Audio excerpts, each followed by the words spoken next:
B R Pawar education hub में आपका स्वागत है, अभिनंदन है। आज हम कलम से क्रांति इस हब के माध्यम से लाने वाले हैं। हम एक नए टॉपिक के साथ अपनी शुरुआत करते हैं, क्लास को शुरुआत करते हैं। आज की हमारी जो क्लास होगी उसका टॉपिक है संज्ञा। पद के जो भेद होते हैं उसमें पहला भेद है वो संज्ञा है। तो संज्ञा के बारे में हम विस्तार से बातचीत करेंगे और इतनी गहनता से बात करेंगे कि किसी भी प्रतियोगिता परीक्षा में यदि संज्ञा से संबंधित यदि कोई प्रश्न आता है तो हम उस प्रश्न को बहुत ही सरलता से सही कर पाएंगे। ऐसी इस वीडियो को देखने के बाद में हमारे अंदर गुणवत्ता पैदा होगी, दक्षता हम हासिल कर सकते हैं, निश्चित रूप से कर सकते हैं। आइए शुरुआत करते हैं ध्यानपूर्वक इस वीडियो इस क्लास के माध्यम से ये सीखने का प्रयास करते हैं कि पद का जो भेद होता है उसमें जो पहला भेद है संज्ञा क्या है और संज्ञा के बारे में विस्तार से अपन अध्ययन करने वाले हैं। संज्ञा को शुरू करने से पहले कुछ चीजें हम वार्तालाप करनी चाहिए, आपस में शेयर करने चाहिए। पहली चीज ये है कि जब हम कुछ सोचते हैं हमारे हृदय में यदि भाव पैदा होता है, जो भाव होता है वो भाव क्या कहलाता है? भाव कहलाता है शब्द। जो भाव होता है वो भाव शब्द कहलाता है। अब अंतरात्मा में जो भी बात आई, जो भी भाव आया वो शब्द के रूप में। तो बताइए, शब्द है वो वर्णों का समूह होता है। वर्णों का समूह, वर्णों के समूह को हम क्या कहेंगे? शब्द कहेंगे। सार्थक वर्ण होने चाहिए और सार्थक वर्णों का जो समूह होगा उसको हम शब्द कहेंगे। अब शब्द के बाद में एक इसमें आएगा पद। जैसे शुरुआत में अपन ने देखा था पद की भेद। तो पद क्या होता है? पद को आप इस तरीके से समझ सकते हैं, पद को हम पदवी की उपाधि दे सकते हैं, यानी एक तरह की उपाधि है। और उपाधि पद पर विराजमान करना, कुर्सी पर बिठाना, कोई पदवी देना, उसको पद समझ सकते हैं। कैसे? आइए देखते हैं। मैं कुछ शब्द लिख रहा हूं यहां पर, देखो। जैसे मोहन है, पढ़ता है, मोहन पढ़ता पुस्तक। ये क्या है? शब्द है, सार्थक शब्द है, ये केवल शब्द है। अब इन्हीं शब्दों को यदि हम वाक्य में प्रयोग करते हैं, आइए वाक्य में प्रयोग करके देखते हैं। मोहन पुस्तक पढ़ता है। यहां आपने देखा ये तीन शब्द थे जो सार्थक वर्णों से बने हुए थे। मोहन पढ़ता पुस्तक। अब इन तीनों शब्दों से हमने क्या किया? एक वाक्य बनाया, मोहन पुस्तक पढ़ता है। तो इसमें जो मोहन है, ये मोहन क्या है? ये मोहन पद हो गया, इसको हम पद कहेंगे। मोहन को पदवी दे दी है पुस्तक पढ़ने की, तो ये जो मोहन है ये पद हो गया। तो मोहन क्या है? संज्ञा है, तो संज्ञा पद हो गया। ये संज्ञा मोहन है, संज्ञा के स्थान पर प्रयुक्त हुआ है, तो ये पद है वो संज्ञा का होता है। इस तरीके से और भी भेद हैं। आज हम जो पद का भेद है संज्ञा, उसके बारे में विचार करेंगे। संज्ञा को पढ़ने से पहले अपन देखिए कुछ उदाहरण देख लेते हैं। जैसे ये देखिए आप उदाहरण, अपन कुछ डिब्बे बनाते हैं। ये पहला डिब्बा, इसमें लिख देते हैं इंसान। ये दूसरा बी है डिब्बा, इसमें लिख देते हैं जानवर। ये तीसरा है डिब्बा सी का, इसमें लिख देते हैं वस्तुएं।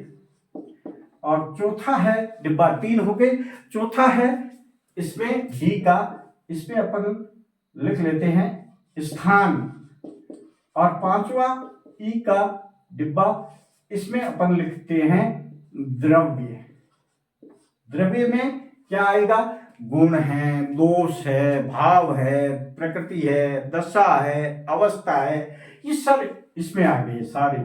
भाव, गुण, दोष, दशा, अवस्था, ये सारे जो गुण और दोष, दशा, अवस्था, प्रकृति, ये सभी चीजें हैं, ये अपन इसमें डाल देते हैं। अब इनको समझते, इंसान और जानवर इन दोनों को मिला देते हैं तो प्राणी बन जाता है। प्राणी हम इनको कहते हैं, सजीव इनको कहते हैं। इसमें क्या क्या आ सकता है? इसमें मानव है, जानवर है, पशु पक्षी है, कीट पतंग है, ये सारे सजीवों की श्रेणी में आएंगे। तो ये सारे जो है यानी मानव जाति, मनुष्य है, जानवर है, पशु है, पक्षी है और कीट है, पतंग है, सारी वस्तुएं हैं, जैसे मेज है, कुर्सी है, पेन है, टेबल है, ये स्थान है, जैसे जैसलमेर है, जोधपुर है, जयपुर है, दिल्ली है। इस तरीके से ये वस्तुएं, स्थान, ये गुण, दोष, दशा, अवस्था, प्रकृति, भाव, ये सारे, ये इन सारों की यदि अपन गिनती करें, इनको बताए, तो ये सारे संज्ञा के अंतर्गत आते। इन सारों को हम संज्ञा कहते हैं। यानी इंसान है, जानवर है, वस्तुएं हैं, स्थान है, द्रव्य में भाव है, गुण है, दोष है, अवस्था है, प्रकृति है, सारी चीजें, ये सारे संज्ञा के अंतर्गत आते हैं। हम संज्ञा का अध्ययन कर रहे हैं, तो उनको उदाहरणों को देखने के बाद में आइए हम संज्ञा की परिभाषा का अध्ययन करते हैं। क्या बन सकती है इसकी परिभाषा? देखिए, संज्ञा किसी प्राणी, संज्ञा किसी प्राणी, वस्तु, स्थान,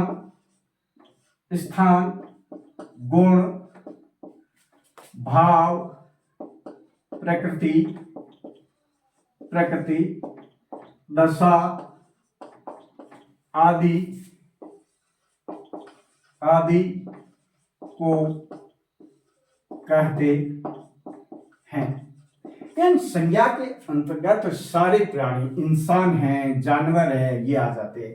वस्तुएं, सभी प्रकार की वस्तुएं वो इसमें आ जाती है। स्थान और गुण, भाव, प्रकृति, दशा वगैरह, ये सारे इसके अंतर्गत आ जाते हैं। जब इन सारों का बोध होता है, जहां पर वो संज्ञा कहलाती है। जो पद का भेद है, उसका पहला पार्ट है, पहला अंग है संज्ञा। तो ये पहला संज्ञा है। इसकी परिभाषा हम दोबारा दोहरान कर लेते हैं कि किसी प्राणी, वस्तु, स्थान, गुण, भाव, प्रकृति, दशा आदि को संज्ञा कहते हैं। अब ये अपन की परिभाषा हो गई, उस चीजों के बारे में अपन ने अध्ययन किया। अब सवाल ये उठता है कि संज्ञा कितने प्रकार की होती है, संज्ञा के भेद, संज्ञा के प्रकार कितने प्रकार की होती है, इसके बारे में हम आगे विस्तार से अध्ययन करेंगे। देखो, हिंदी के प्रसिद्ध लेखक है, जानकार है, विद्वान है, गुरु कामता प्रसाद गुरु। कामता प्रसाद गुरु ने जो संज्ञा के भेद बताए हैं, वो कितने बताए हैं? 3 बताए हैं। पहला व्यक्ति वाचक, दूसरा जाति वाचक, तीसरा भाव वाचक। 3 प्रमुख मुख्य भेद है, वो बताए हैं। उसके बाद में अर्थ के आधार पर यदि अपन देखें, अर्थ के आधार पर, उत्पत्ति के आधार पर, प्रयोग के आधार पर यदि हम संज्ञा के प्रकार, उसके भेदों पर चर्चा करें, तो 2 भेद और जुड़ जाते। कौन कौन से? एक है समूहवाचक, समूहवाचक संज्ञा, दूसरा है द्रव्यवाचक संज्ञा, द्रव्यवाचक संज्ञा। इस तरीके से संज्ञा के कुल 5 भेद हम पढ़ सकते हैं जो वर्तमान समय में प्रचलित है। व्यक्तिवाचक, जातिवाचक, भाववाचक, समूहवाचक, द्रव्यवाचक। ये दोनों भेद है, ये जातिवाचक से अलग हुए कुछ विद्वानों की ये राय है। अब हम देखेंगे कि हर प्रकार पर देखेंगे। पहला प्रकार हमारा है वो है व्यक्तिवाचक संज्ञा। व्यक्तिवाचक संज्ञा किसे कहते हैं? जहां किसी व्यक्ति, वस्तु, स्थान, भाव, प्रकृति ये सारे संज्ञा की श्रेणी में आते हैं। अब उसमें ये जो 5 प्रकार है, 5 भेद है, इसमें अलग अलग जो संज्ञा की परिभाषा में हमने जो घटक बताए थे वो इन 5 पर लागू होते हैं। अब व्यक्तिवाचक में कौन कौन से आते हैं उसके बारे में हम यहाँ पर देखेंगे। इसमें किन किन का उल्लेख होता है, किसको हम व्यक्तिवाचक संज्ञा कहेंगे, उसको समझने का प्रयास करेंगे पहले, फिर हम उसकी परिभाषा पर जाएंगे। पहले ये देखेंगे व्यक्तियों के नाम। जितने भी व्यक्ति हैं उन व्यक्तियों के नाम हैं वो हमारे व्यक्तिवाचक संज्ञा के अंतर्गत आते हैं। जैसे राम, मोहन, सीता, गीता, सब XYZ कोई भी है जो नाम है, व्यक्तियों से संबंधित नाम है, वो व्यक्तिवाचक संज्ञा के अंतर्गत आते हैं। अब दूसरा है वो प्राणियों के नाम। अब प्राणी सजीव है, इसमें मानव भी आ जाता है, जानवर भी आ जाता है, कीट पतंग सब आ जाता है इसके अंदर, सब चीजें इसके अंदर आते हैं। इसके बाद में अपन देखें तो जितनी अपन की दिशाएं हैं, दिशाओं का नाम उत्तर, पूर्व, पश्चिम, दक्षिण जो 4 दिशाएं हैं और ईशान कोण हैं, ये सारे दिशाएं हैं, इसके नाम हैं व्यक्तिवाचक संज्ञा के अंतर्गत आते हैं। समुद्रों के नाम हिंद महासागर, प्रशांत महासागर, अरब सागर। नदियों के नाम नदियां गंगा, यमुना, चंबल, कावेरी, सरस्वती, ये सारी नदियां। उसके बाद में पुस्तक है, पुस्तकों के नाम पुस्तक, ग्रंथ, इनके जो नाम है रामायण, महाभारत, बाइबल, गीता और स्टैंडर्ड सारी पुस्तकें सब इसके अंतर्गत आता है।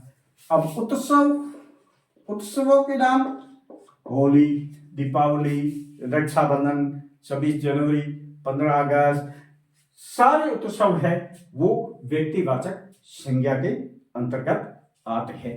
इसके अलावा देखें तो महीनों के नाम, दिनों के नाम, ये महीनों के नाम, दिनों के नाम, महीनों और दिनों के नाम, जनवरी, फरवरी, मार्च, ये जो 12 महीने दिन हैं, सोमवार, सप्ताह के 7 दिन, ये दिनों के नाम, महीनों के नाम, ये अपन के व्यक्तिवाचक संज्ञा के अंतर्गत आते हैं। कहीं भी जो देश है उसकी राष्ट्रीयता है, राष्ट्रीयता के नाम जैसे भारतीय, ठीक है, राष्ट्रीयता भारतीय, अमेरिकन, जापानी, ये राष्ट्रीयता है। पार्क है, उद्यान है, चौराहे हैं, इन सारों के नाम हैं वो व्यक्तिवाचक संज्ञा के अंतर्गत आते हैं। तो ये व्यक्ति प्रमुख रूप से व्यक्तिवाचक संज्ञा के अंतर्गत क्या क्या आता है?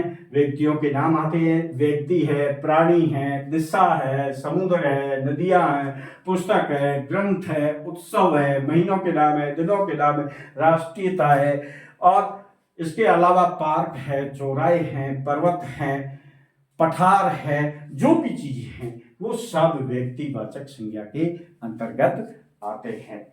तो इनको पढ़ने के बाद में हमें ये जानकारी हो गई है कि व्यक्तिवाचक संज्ञा क्या होती है, इसके अंदर हम किन किन को सम्मिलित करते हैं।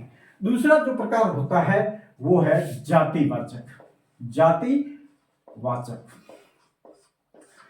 वे संज्ञा शब्द जिससे एक जाति का बोध होता है, एक जाति का बोध होता है, जातिवाचक कहलाया जाता है। जातिवाचक में मनुष्य है, लड़का है, लड़की है, गाय है, बैल है, बकरी है, भेड़ है, घोड़ा है, नर है, नारी है, नदी है, सागर है, पुस्तक है, पर्वत है, और कुत्ता है, गांव है, नगर है, हाथी है, बिल्ली है, फल है, सब्जी है, ये सब जाति का बोध कराते हैं। ये सारे शब्द है, संज्ञा शब्द है, एक जाति का बोध कराते हैं, इसलिए हम इनको जातिवाचक संज्ञा कहते हैं। इसके अलावा जातिवाचक के अलावा अपन यदि देखें तो इसमें संबंध जो होते हैं, जैसे भाई बहन का संबंध है, भाई बहन है, नाना नानी है,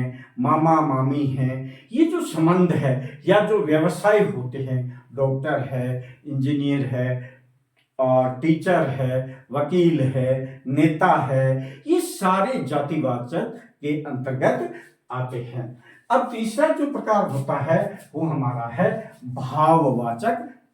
भाववाचक में जैसे इसके नाम से विदित है, इसमें भाव के अंतर्गत क्या आता है, गुण है, दोष है, दशा है, अवस्था है, इन सारों का जब बोध होता है, इन सारों का जब जहां जिन शब्दों से परिचय होता है, पहचान होती है, उन सारे शब्दों को हम भाववाचक संज्ञा कहते हैं। जैसे ईमानदारी, बेईमानी, बचपन, क्रोध और हर्ष, ये सारे गुण हैं, दोष है, दशा है, और इनके आधार पर हम ये भाववाचक संज्ञाओं का वर्गीकरण कर सकते हैं। अर्थात भाववाचक संज्ञा के अंतर्गत हम गुण, दोष, दशा, प्रकृति, अवस्था, इन सारों की पहचान करने या उसका बोध कराने वास्ते जो शब्द प्रयोग में लिए जाते हैं, उन शब्दों को हम भाववाचक संज्ञा कहते हैं। मुख्य रूप से कामता प्रसाद गुरु जी के अनुसार जो तीन थे, व्यक्तिवाचक, जातिवाचक और भाववाचक, इसका हमने अध्ययन किया। कुछ विद्वान जातिवाचक को दो अलग पार्ट में, प्रकारों में, भेदों में वर्गीकरण किया है, समूहवाचक और द्रव्यवाचक। ये अर्थ के आधार पर, प्रयोग के आधार पर, उत्पत्ति के आधार पर हम मान सकते हैं। आइए इनके बारे में हम चर्चा करते हैं। समूहवाचक, समूहवाचक क्या होता है, जैसा इसके नाम से ही प्रचलित है, समूह, एक समूह हो, जैसे फूलों का समूह, चाबियों का गुच्छा, ठीक है, फूलों का गुच्छा, ये एक समूह हो गया। राज्यसभा, लोकसभा, कोई भीड़ है, मेला है, दल है, प्रजा है, फौज है, समिति है, और मंडली है, परिवार है, पुलिस है, कबीला है, देश है, प्रशासन है, टोली है, संघ है, गिरोह है, दल है, नगर पालिका है। ये सारे जो शब्द है एक समूह का बोध कराते, एक समूह का परिचय कराते हैं, इसलिए इन सारे शब्दों को हम समूहवाचक संज्ञा शब्द कहते हैं। और पांचवा जो प्रकार है वो अपन का प्रकार है द्रव्यवाचक। द्रव्यवाचक में जो संज्ञा शब्द किसका परिचय कराते, किन शब्दों का बोध कराते, जो ठोस हो, जो द्रव हो, जो गैस हो, धातु हो, अधातु हो, इन शब्दों का बोध कराते हैं, इनका बोध कराते हैं। वे सारे शब्द है वो द्रव्यवाचक संज्ञा के अंतर्गत आते हैं। आइए देखते हैं इसके उदाहरण।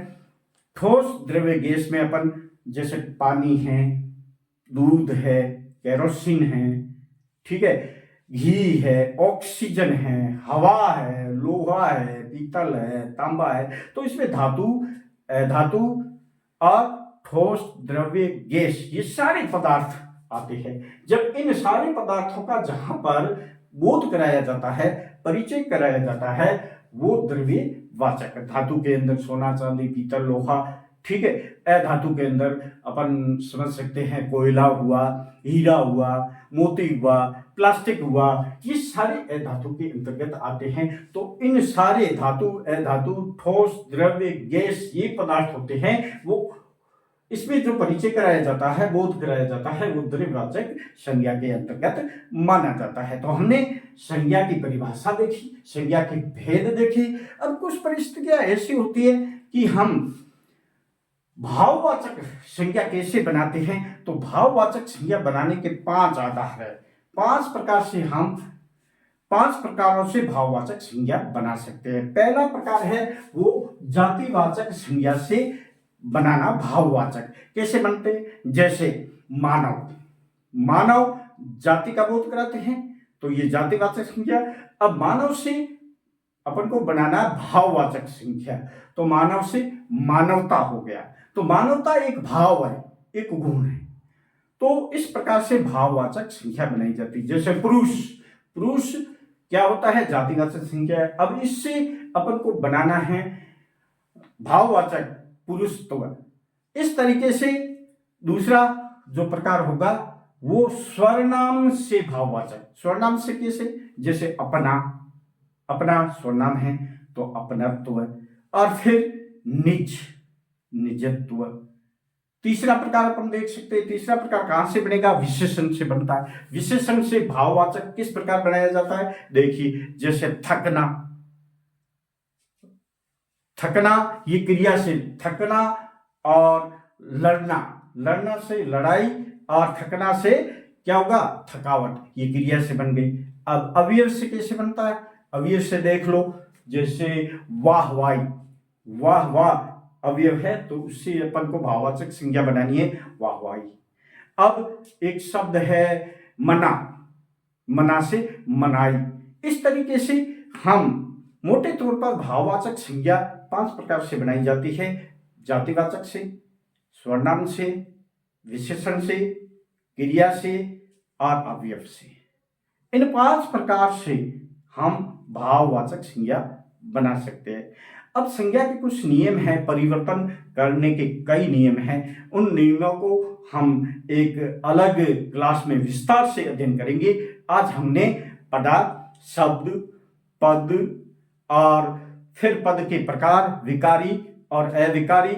विकारी शब्द, विकारी का अर्थ होता है विकार उत्पन्न होना, परिवर्तन होना, किससे भी हो, चाहे लिंग से हो, चाहे वचन से हो, चाहे कारक से हो। जब परिवर्तन होता है तो विकारी हो जाता है। अविकारी जिसमें लिंग, वचन, कारक से कोई परिवर्तन नहीं होता है, अविकारी को हम अवयव भी कह सकते हैं। इनको अलग क्लास में पढ़ेंगे विस्तार से। अब विकारी के जो भेद है, विकारी के अंदर जो संज्ञा है, पद है, पद का पहला भेद है वो हमने पढ़ा। क्या पढ़ा है? संज्ञा, संज्ञा के बारे में विस्तार से। अब पद के और भी भेद हैं, अलग कक्षा में विस्तार से पढ़ेंगे।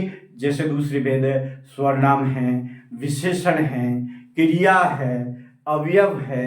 ये सारे जो बिंदु है, भेद है, पद के जो भेद है, उनको विस्तार से, प्रत्येक भेद को एक विस्तार से अलग क्लास में हम पढ़ने का प्रयास करेंगे। इस क्लास के अंदर हम केवल संज्ञा के बारे में कहा है।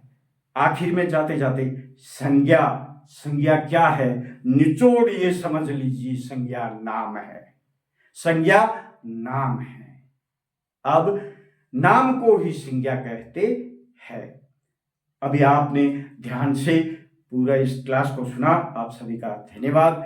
और मैं आशा करता हूं कि संज्ञा के बारे में आपको सामान्य जानकारी है वो विस्तार से प्राप्त हो गई होगी। और भी वीडियो देखने के लिए आप BR पवार एजुकेशन हब को सब्सक्राइब कर सकते हो और लाइक और शेयर भी कर सकते हो। नहीं करो तो आपकी इच्छा है, मेरा काम है मेहनत करना, बाकी आपकी इच्छा है। आप सभी का आभार, धन्यवाद। जय हिंद, जय भारत।